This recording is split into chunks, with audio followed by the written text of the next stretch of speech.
Countless rivers have risen, shifted course, or disappeared entirely as continents drifted, mountains rose, and climates transformed beyond recognition. Entire drainage systems that once carved through ancient landscapes now survive only as buried sediments or faint scars visible from space. Yet one river has defied that relentless cycle of change for an astonishing span of time. The Nile has continued flowing for more than 30 million years, surviving global climate shifts, tectonic upheavals, and the expansion of one of the harshest deserts on Earth. Its remarkable longevity raises questions that have puzzled scientists for generations. Why did this river endure while so many others vanished? Why has the world's longest continuously flowing river never dried up despite crossing the vast Sahara? Which hidden geological forces established this extraordinary waterway? And why do they continue working after millions of years? Answers that once remained buried beneath layers of rock and sediment have gradually emerged through decades of geological mapping, satellite observations, and studies of ancient landscapes, revealing that the Nile's survival is no accident, but the product of an exceptionally stable combination of geography, climate, and deep earth processes. The Nile stretches for approximately 4,132 miles, or about 6,650 kilometers, connecting the humid heart of eastern Africa to the Mediterranean Sea. Its journey spans tropical forests, expansive wetlands, high mountain plateaus, dry savannas, and finally one of the driest deserts on the planet. Along that immense route, the river appears to perform what seems almost impossible. Even while flowing through regions where annual rainfall measures less than 1 inch, or about 25 millimeters, the Nile continues carrying enormous volumes of fresh water toward the sea every single day. At first glance, the existence of such a river crossing the Sahara appears contradictory. Most rivers depend heavily upon rainfall falling directly over their drainage basins. When precipitation decreases for prolonged periods, those rivers shrink or disappear entirely.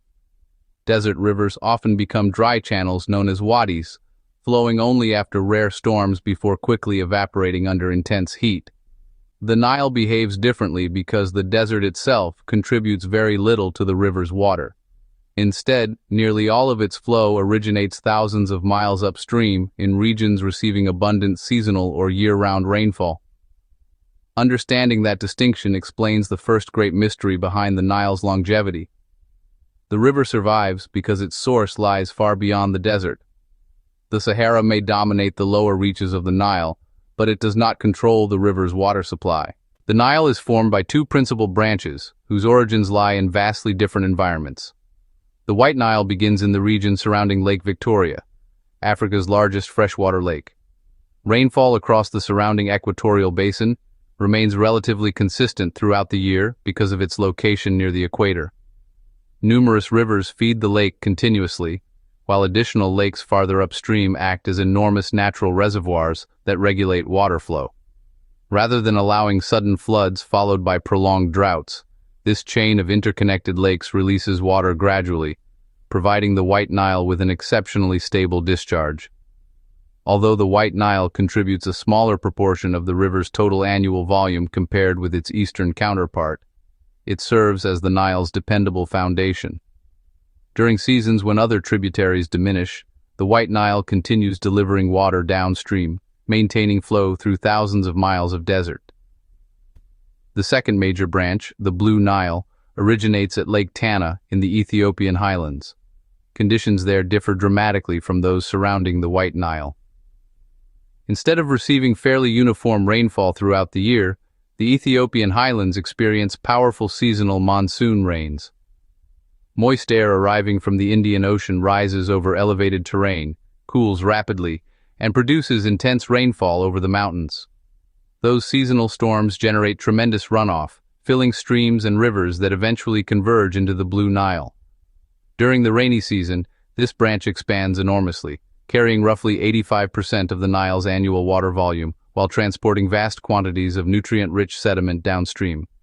That seasonal surge historically transformed the river, producing the annual floods that sustained agriculture throughout ancient Egypt. The contrast between the two branches creates one of the most balanced river systems on Earth. The White Nile supplies stability. The Blue Nile supplies seasonal abundance. Together they form a hydrological partnership that has remained effective for millions of years. That remarkable arrangement did not emerge by chance.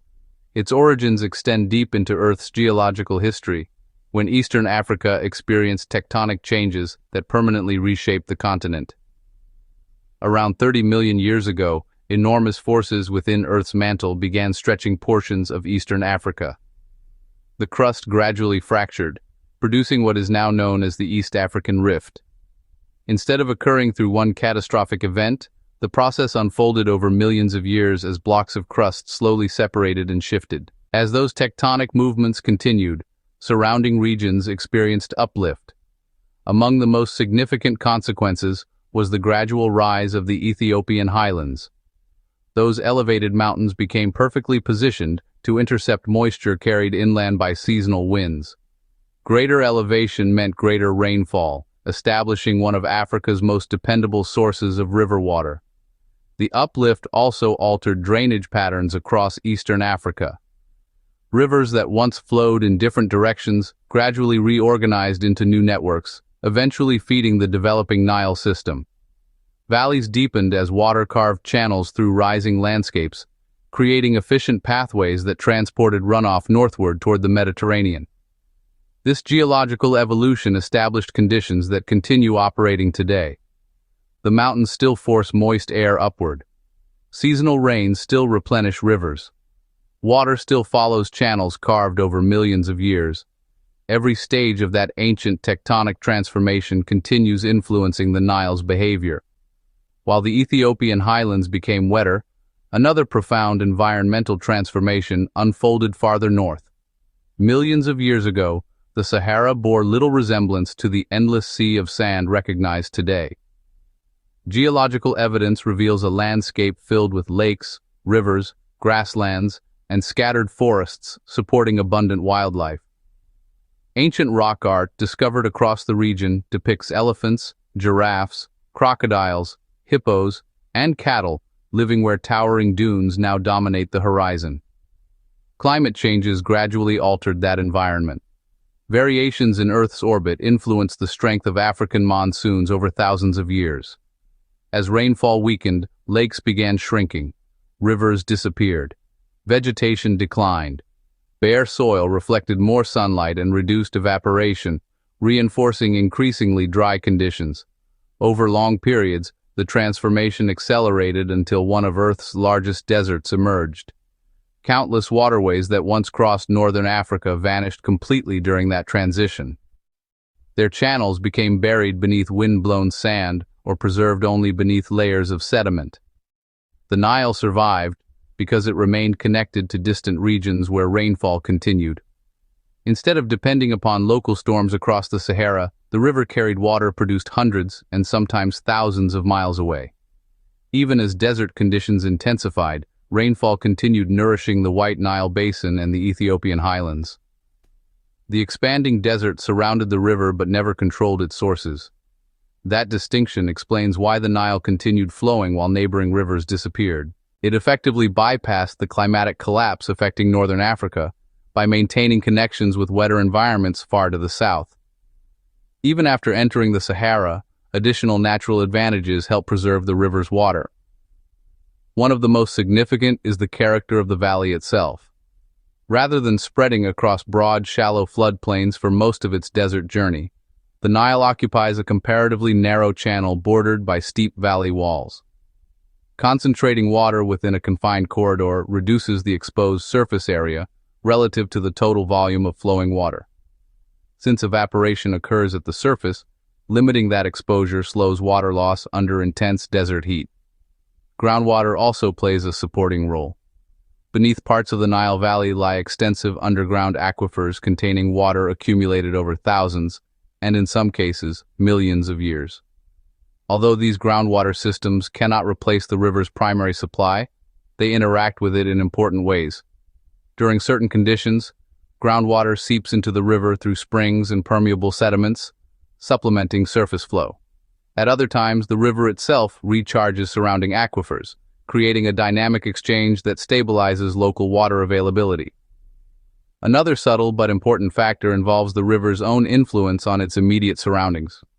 Flowing water, combined with irrigated vegetation along the riverbanks, creates a localized humid microclimate that differs noticeably from the surrounding desert. Moisture released through evaporation and plant transpiration slightly increases humidity near the river, reducing the rate at which additional water evaporates. While this effect cannot overcome the Sahara's arid climate, it contributes to preserving water within the narrow corridor where the Nile flows. These combined mechanisms demonstrate that the Nile survives through far more than abundant rainfall alone. Its longevity depends upon a chain of interconnected processes extending from deep geological forces beneath eastern Africa to atmospheric circulation, mountain uplift, groundwater exchange, and the unique geometry of its valley. Remove any one of those major elements, and the river seen today might never have existed or might have disappeared long ago. Instead, those systems have continued working together across tens of millions of years, allowing the Nile to remain one of the most extraordinary and enduring rivers on Earth, even as the landscape surrounding it transformed beyond recognition. The stability that allowed the Nile to endure for more than 30 million years eventually produced consequences extending far beyond geology. Long before modern nations emerged along its banks, the river established one of the most dependable natural cycles on Earth. Every year, seasonal rains falling across the Ethiopian highlands traveled downstream through the Blue Nile, gradually raising water levels hundreds of miles away in northeastern Africa. The floodwaters spread across the valley before retreating, leaving behind a layer of dark, nutrient-rich silt that renewed the land without exhausting it. That recurring process transformed an otherwise arid landscape into one of history's most productive agricultural regions. Unlike rivers whose floods arrived unpredictably or with devastating violence, the Nile followed a rhythm that became remarkably consistent over centuries. Farmers learned to anticipate its arrival with considerable accuracy.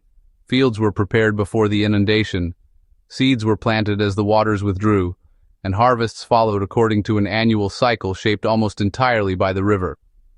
Agriculture became less dependent upon uncertain local rainfall because the Nile delivered water from distant regions where seasonal precipitation remained far more reliable. The fertile deposits carried by the Blue Nile originated primarily in the volcanic rocks of the Ethiopian highlands. Heavy monsoon rains eroded tiny mineral particles from mountain slopes and transported them downstream over a journey lasting hundreds of miles.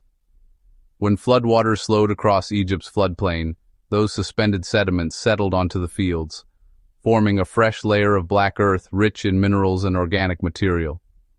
Over countless generations, that natural fertilizer continually restored soil fertility, allowing crops to flourish without the large-scale depletion common in many other agricultural regions. This annual renewal became so important that the civilization developing along the Nile organized much of its economy, administration, and calendar around the river's seasonal behavior. Communities expanded, where dependable access to water made permanent settlements possible. Villages gradually evolved into towns, while towns eventually became cities connected by one continuous transportation corridor stretching through the desert. Boats traveling with the river's current or taking advantage of prevailing winds carried people, grain, stone, timber, and manufactured goods across distances that would have been extraordinarily difficult to cross overland.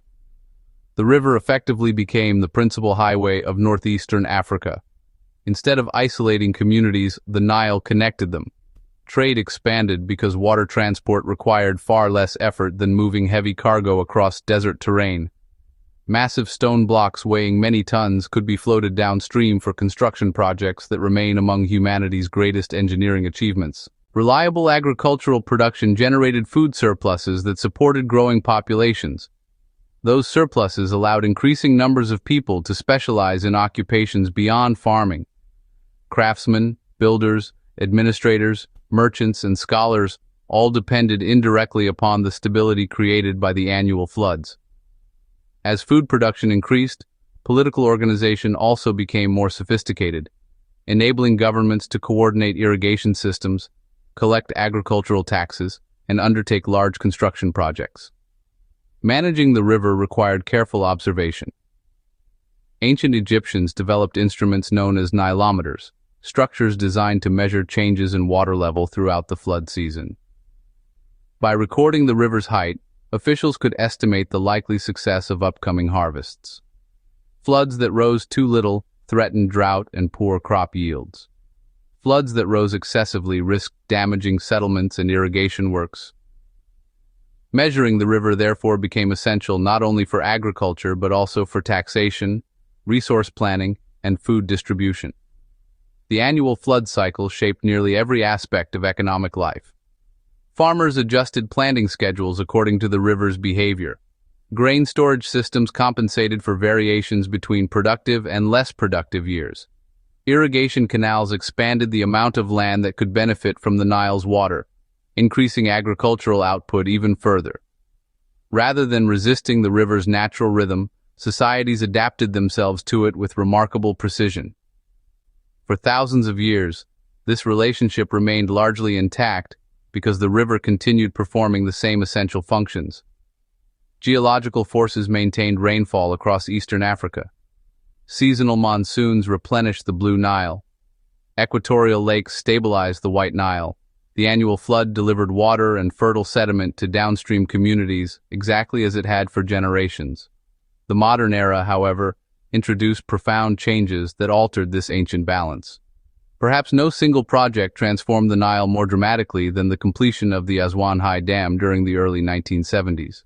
Constructed across the river in southern Egypt, the massive dam created Lake Nasser, one of the world's largest artificial reservoirs. Stretching for approximately 340 miles, or about 550 kilometers, the reservoir stores enormous quantities of water that can be released throughout the year according to demand. The benefits proved substantial. Seasonal flooding that had occasionally caused widespread destruction became largely controllable.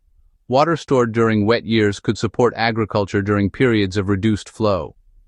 Hydroelectric turbines generated large amounts of electricity, contributing significantly to Egypt's expanding energy supply. Irrigation systems received a steadier flow of water, allowing farmers in many areas to cultivate crops throughout much of the year, instead of relying solely upon the traditional flood cycle. Yet controlling the river also produced consequences that became increasingly apparent over time. For thousands of years, fertile silt had traveled uninterrupted from the Ethiopian highlands to the Nile Valley and Delta. After the construction of the Aswan High Dam, much of that sediment began settling within Lake Nasser instead of continuing downstream. The rich mineral deposits that had naturally renewed agricultural soils for millennia became trapped behind the dam. Without those annual additions of fresh sediment, farmers increasingly relied upon manufactured fertilizers to maintain crop productivity. Although modern fertilizers compensated for many nutrients, they could not entirely replicate the complex mixture of minerals and organic material that floodwaters once distributed naturally across the floodplain. The reduced supply of sediment also affected the Nile Delta, where the river enters the Mediterranean Sea. Historically, fresh deposits continually replenished the delta, offsetting erosion caused by waves and coastal currents.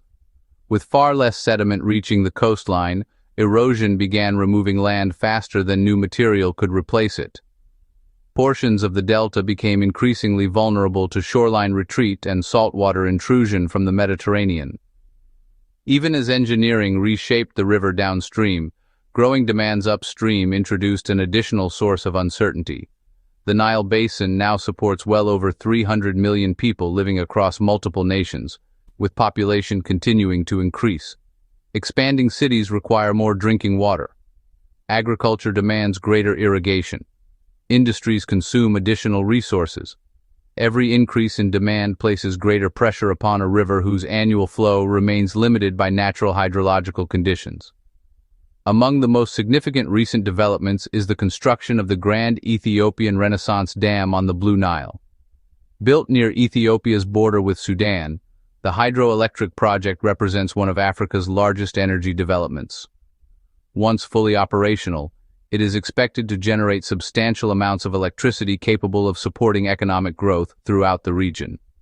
Its immense reservoir, however, has intensified concerns regarding water allocation among Ethiopia, Sudan, and Egypt. Because the Blue Nile supplies the majority of the Nile's annual discharge, the timing of reservoir filling and water releases has become an issue of regional importance. Ethiopia views the project as essential for development and energy production. Egypt, where rainfall remains extremely scarce and the overwhelming majority of fresh water originates from the Nile, depends upon maintaining reliable downstream flows. Sudan occupies an intermediate position, balancing potential benefits from regulated flows with concerns regarding long-term water management. These differing national priorities have transformed water into one of the region's most strategically important resources.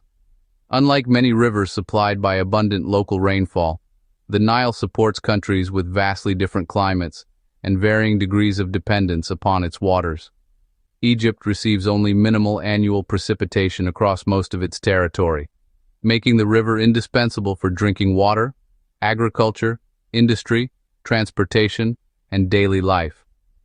Even relatively modest reductions in available water can influence millions of people. Climate change introduces another layer of complexity. Rising global temperatures affect evaporation rates, while shifting atmospheric circulation may influence rainfall patterns across Eastern Africa. Some climate projections indicate the possibility of more intense rainfall events in certain regions, while others suggest greater variability between wet and dry years. Such changes may increase the difficulty of predicting seasonal river flows that have remained comparatively stable for centuries. Extreme weather also presents new challenges. More intense storms may increase erosion within upstream watersheds, transporting larger quantities of sediment during shorter periods. Extended droughts, if they occur more frequently, could reduce inflows to reservoirs throughout the basin. Water managers must therefore balance flood protection, hydroelectric generation, agricultural needs, and environmental conservation under increasingly uncertain conditions. Despite these pressures, the Nile continues demonstrating the extraordinary resilience that has characterized its existence for millions of years. The geological foundations established during the formation of the East African Rift remain active. The Ethiopian highlands continue intercepting moisture carried inland by seasonal winds. Equatorial lakes still regulate the White Nile's dependable contribution. Groundwater exchanges, valley geometry, and localized humidity continue reducing water loss as the river crosses the Sahara.